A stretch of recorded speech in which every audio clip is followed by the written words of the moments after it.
10 ఆజ్ఞలు. నేను తప్ప వేరొక దేవుడు నీకు ఉండకూడదు.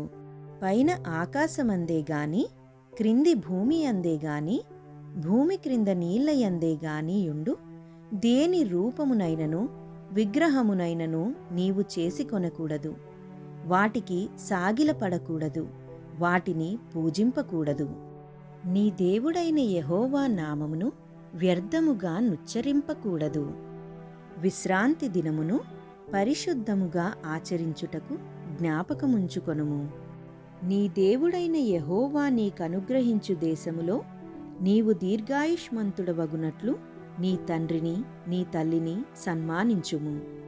నరహత్య చేయకూడదు, వ్యభిచరింపకూడదు, దొంగిలకూడదు, నీ పొరుగువాని మీద అబద్ధ సాక్ష్యము పలుకకూడదు, నీ పొరుగువాని ఇల్లు ఆశింపకూడదు.